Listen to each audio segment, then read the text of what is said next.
I've heard that there was a secret chord that David played, and it pleased the Lord. But you don't really care for music, do you? Singer, poet, lover, monk. Leonard Cohen, still very much an enigma for his longtime faithful following and a new generation of converts just now discovering him. Hey, welcome to the San Francisco Leonard Cohen Festival.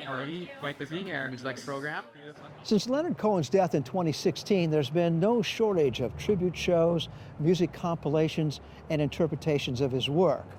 This three-day annual San Francisco Leonard Cohen Festival features his music and his poetry by local musicians and poets, many of whom never got to experience him in life. After Leonard passed, I think people are eager to keep his memory alive and the passion that he brought to his words and poetry and music. And it's a little cathartic to revisit it annually.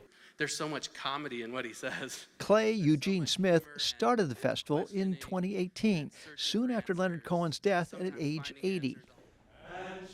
He also performs in it with an a cappella men's chorus, sporting Cohen's signature fedoras and suits, whose repertoire is exclusively Leonard Cohen music.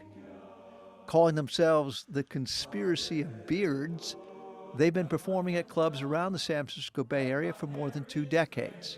I remember you well in the Chelsea Hotel. They held impromptu memorial concerts at local transit stations the night Cohen died.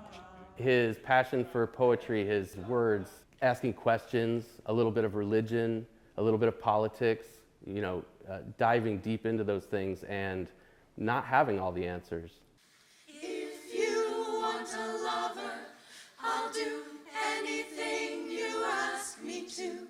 Their sister a cappella chorus, The Conspiracy of Venus, highlighted Cohen's collection of love songs originating from his poetry, like most of his music did. If I knew where the good songs came from, I'd go there more often. I see him mainly as a poet of, lovers, a troubadour of broken hearts. Jenny Lim came of age in the 60s and 70s, listening and performing Leonard Cohen's music as an aspiring folk singer herself. Equally inspired by Cohen's poetry, she became a poet instead, and is currently San Francisco's official poet laureate. And you want to travel with her, and you want to travel blind, and you know that you can trust her, 'cause she's touched your perfect body with her mind. Thank you. What makes him so special, his songs are like journals of his life.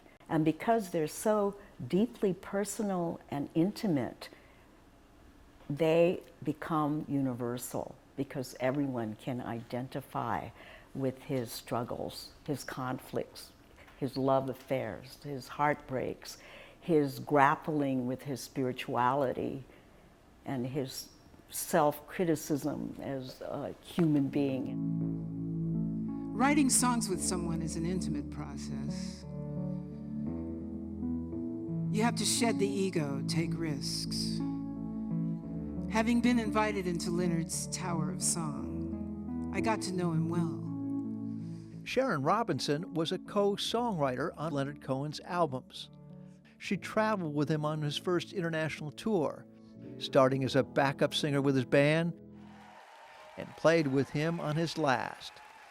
Since his death, she has created her one-woman show of Leonard Cohen's music, writings, and friendship. Well, he was mysterious and enigmatic, but I never let him know that. I always just treated him as a regular guy. Somehow from the beginning, we had a rapport that was kind of just an automatic thing. He's said many times that he can spend years on a song. I feel very privileged to have been given these words to write music, these words that Leonard had worked on for years. Filmmakers Dan Geller and Dana Goldfine documented the making of Hallelujah, Cohen's most popular song. For the recent film, Hallelujah, Leonard Cohen, A Journey, a Song. I think there is something about that song in particular that spans so many different considerations in Leonard's life. His philosophical and religious and sexual complications that are evoked in the song, and using it as a way into his mind. That record album never came out in the States, did it? No. Columbia Records refused to put it out. Rejected by his record company, Cohen eventually self-published Hallelujah. The film also covers Cohen's 3-year sabbatical from his music career to study as a Buddhist monk, while other artists' versions of Hallelujah made it a hit and one of pop music's most copied songs. So many different artists were covering it that, and it was showing up in generation after generation's animated films, you know, whether it was Shrek in 2000.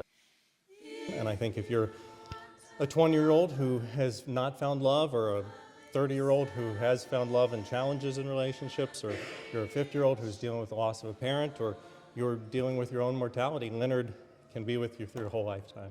For the PBS News Hour, I'm Mike Cerre in San Francisco.